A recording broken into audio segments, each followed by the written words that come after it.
late 1960s and 70s, India is recorded to have cultivated, grown about 100,000 varieties. Rice must be a part of the meal in most of the cases. So that's why Indian economy is mainly based on agriculture, and Indian agriculture essentially is around rice. Some of the varieties which I had collected even 6 years or 5 years back are no longer in cultivation in those same farmers' fields. They have again changed over to modern varieties and chemical farming. So what we now have in He seed bank are virtually the last collection of the remaining seed diversity, rice diversity in eastern India. This is so far the largest non-government seed bank in eastern India. We started it because I found that the evanescent seeds of different varieties of rice, which once were being cultivated in eastern India, were gradually, through disuse, was vanishing, was disappearing very fast. And so to protect this genetic diversity and to stall this process of erosion of genetic diversity, I started conserving the seeds in situ, through in situ cultivation, by growing and donating the seeds to the farmers, and then establishing a network of exchange, an informal network of exchange among the farmers. So far we have distributed the seeds to farmers from 12 districts of West Bengal, and also another four districts from Bihar, 3 districts from Orissa, 1 district from Assam, and all these.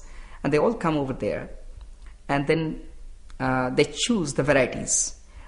They have to just tell the nature or the type of the land where they want to grow the rice varieties, like lowland or upland or dry land and so on.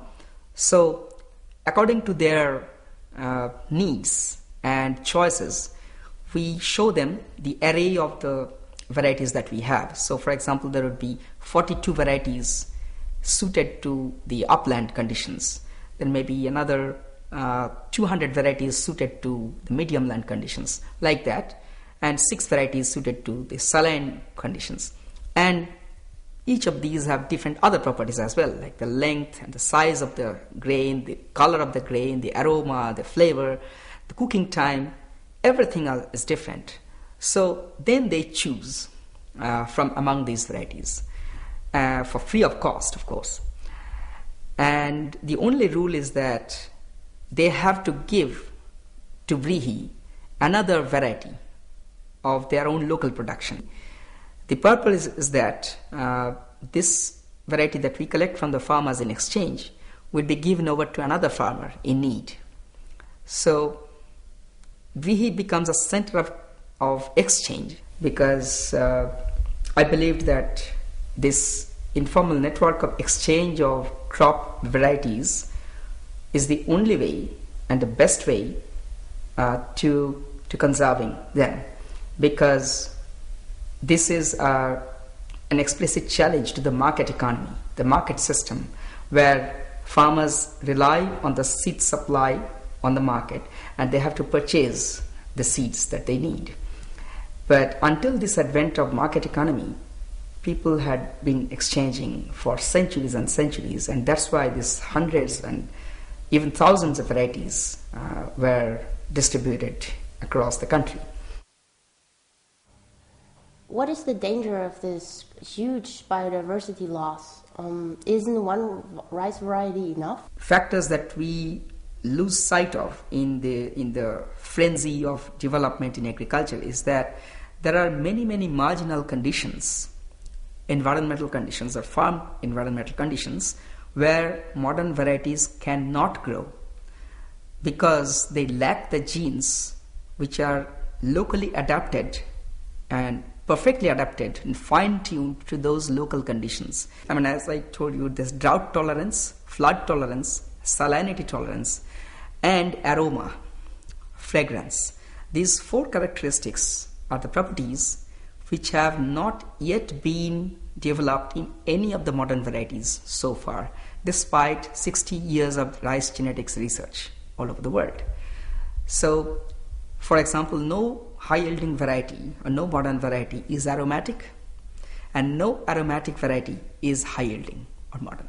The major risk of the erosion of genetic diversity of any crop, not just rice, is that when you lose the varieties and more number of the varieties from the species of a crop, we tend to lose a significant part, larger and larger part of the gene pool of the species. So, in the case of rice, if you just consider from 100,000 varieties, we are left to an estimated 3,000 varieties in India, or within the state of West Bengal, from 5,600 varieties, we now have only about 500 varieties left, which is less than 10%.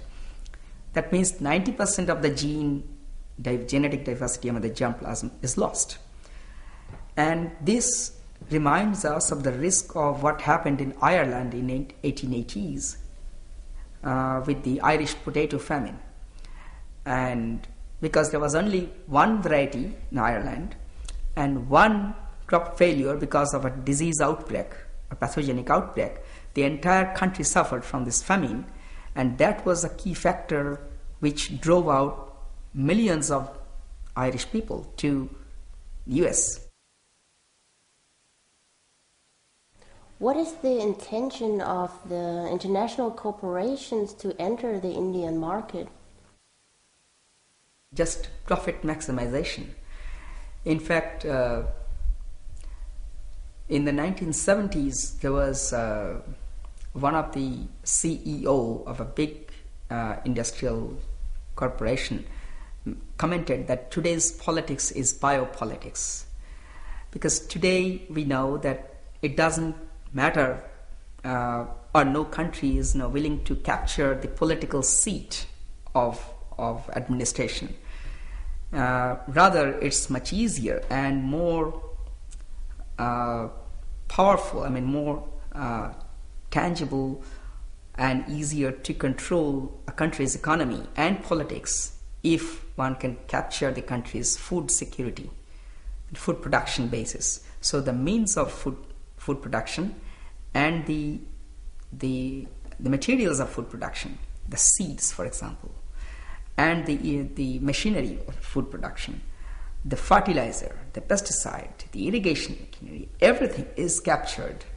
Then we don't have to send armies to capture the country, because the country is forced to relent and to comply with whatever demand imposes. What is a GM seed? That's genetically modified seeds, or it's actually also called transgenic seeds. And they are promoting this transgenic seed with a very explicit concept of controlling the agricultural means of production in all the countries, not just one country, all over the world, by imposing a system of monolithic control of production, so that every single farmer on this earth eventually has to depend on the supply of those seeds on that particular company. So, for example, the Roundup Ready soya or Roundup Ready any other crops of Monsanto is designed to promote the sale of Roundup, which is a herbicide. It's a glyphosate-based herbicide, and this herbicide kills off all this natural crop. But Roundup Ready is a type of crop which is genetically modified, which is designed genetically to bypass the respiratory mechanism, to bypass the toxic effect of Roundup, the glyphosate herbicide, so that even if you apply this herbicide, this Roundup Ready crop alone will survive this assault. All other crops will perish. And eventually, after a few years of cultivation, the farmer has to depend only on the supply of this Roundup Ready seeds, because on that farm nothing else can grow. We produce zero greenhouse gases. We don't burn anything, we don't use anything. Cement, of course, is external factor altogether. So it's a virtually zero ecological footprint for the entire building. And zero ecological footprint from the agricultural practices that we are performing, because it's zero irrigation, zero agrochemicals. And even the input of manures that we do is from our own farm manure and also from the dry toilet that we have established. So everything is a kind of internalized. All of these is a self-sustained model. For the initial watering of the saplings from the seeds to grow, for any vegetables, for example, we need to water, not irrigation, not flooding with pump irrigation or canal irrigation, but we have to make maybe half a cup of this or even less than this much of water for the saplings every week, just to allow them to grow. And once they take roots, it's the land management with mulching and different other types of management of the soil condition that establishes themselves, and that proves that this is a myth, that irrigation is the only factor that reduces production. So these experiments and also different kinds of techniques of agriculture, different techniques of organic pesticides application and their dosage, we all verify before recommending and prescribing to the farmers. We never prescribe anything, neither any variety of seed nor any technique of or process of cultivation, unless we verify and endorse it on our own farm after several years of experimentation with different controlled dosage and different kinds of replicated testing. So I had to convince myself about the efficacy and the viability of the model. So after I got these examples from different indigenous societies, not only from South Asia but also Southeast Asia and America, then we collated this experience and then built this model.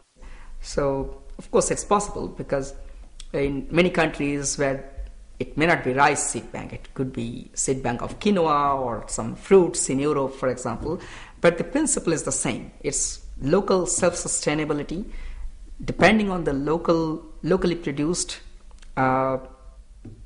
seeds of indigenous diversity, indigenous varieties, and of course access of the seed bank for everyone, for all the willing farmers, not in exchange of money but in exchange of varieties between them. This could of course be replicated, and over these dozen of years I convinced myself that this is viable. So what I am telling is what I am doing, and all the understanding that I have got emanated from my own practical experience from the field.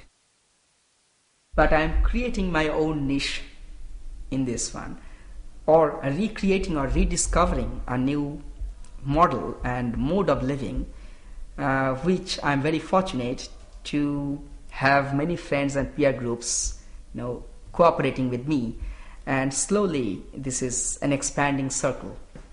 And so we have created some pockets of liberation.